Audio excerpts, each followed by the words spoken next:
کرسیوں پہ نمازیں پڑھنے والے کی بھی ایک تعداد ہے۔ اول تو یہ کہ جو سجدہ حقیقی پر قادر نہیں، جو سجدہ پروپر ہم کرتے ہیں زمین پر سر رکھ کر، تو وہ نہیں کر سکتا۔ کوئی تکلیف ہے کہ وہ جھک ہی نہیں سکتا، یا کرتا ہے تو تکلیف ہوتی ہے اس کو زیادہ، اس طرح کا عذر ہے تو وہ نہیں کر پا رہا۔ تو اب یہ کہ اس کا وہ سجدہ معاف ہوا، اس کو جب سجدہ ساقط ہوا، معاف ہوا، تو قیام بھی معاف ہوگا۔ اب یہ کہ یہ بہتر تو یہ کہ زمین پر بیٹھ کر نماز پڑھے کہ یہ سجدے سے قریب ہے۔ بیٹھ کر نہیں پڑھ سکتا یا نہیں پڑھنا چاہتا تو کرسی پر بھی اس کو اختیار تو ہے، تو اب کرسی پر پڑھے، یا یوں بھی کر سکتا ہے کھڑے کھڑے اشارے سے پڑھے، یہ بھی کر سکتا ہے۔ اس میں رکوع اور سجدے میں اشارہ کرنا ہے۔ اشارے میں یہ کہ رکوع کا جتنا اشارہ کیا نا، اس سے زیادہ سجدے کا اشارہ ضروری ہے۔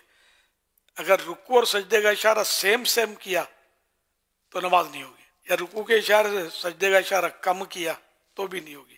اشارہ کس کو بولتے ہیں؟ اس میں کمر سے تعلق نہیں ہے اس کا، اور وہ تختے پر جو سر رکھتے ہیں تو بالکل پتہ نہیں کیسے رائج ہوا ہے۔ مسجدوں میں اس طرح کی کرسیاں بھی رکھی جاتی ہیں، تو یہ مطلب معلومات کی کمی کی وجہ سے ایسا ہے، اس کا کوئی تعلق ہی نہیں ہے اس سے۔ اشارہ ہوتا ہے سر سے، کمر سے نہیں۔ تو سر سے ہی کہ جیسے اب وہ نماز پڑھ رہا ہے، اب رکوع کرنا ہے، ہاتھ کھول کر رانوں پر رکھ لیے رکوع کے لیے، اور اب تھوڑا سا جھک کے اب سبحان ربی العظیم 3 بار 5 بار جو کہنا ہے وہ کہہ لیا۔ اب سمع اللہ لمن حمدہ ربنا ولک الحمد یہ کہہ لیا۔ اب سجدہ کرنا تو رکوع سے زیادہ جھکنا ہے، ہاتھ بدستور ران پر ہی رہیں گے، گھٹنے پکڑنے کی بھی اس میں نہیں ہے رکوع میں اور سجدوں میں، پر ران پہ ہاتھ ہیں۔ اور اب یہ کہ رکوع کے مقابلے میں زیادہ جھک کے اللہ اکبر سبحان ربی الاعلیٰ یہ 3 بار یا 5 بار 7 بار جو بھی کہنا ہے کہہ لیا۔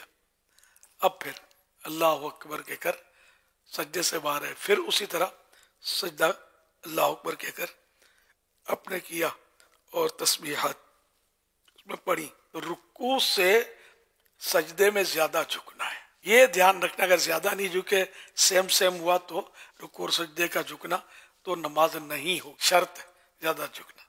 رکوع اور سجدہ اس طرح مطلب کیا جائے، اگر زیادہ بھی جھک گیا سجدے میں، اس سے بھی زیادہ ہے رکوع میں، نماز ہو جاتی ہے، لیکن اس تختے پر سر رکھتے ہیں اور یہ سمجھ میں نہیں آتا ہے کیسے رائج ہو گیا۔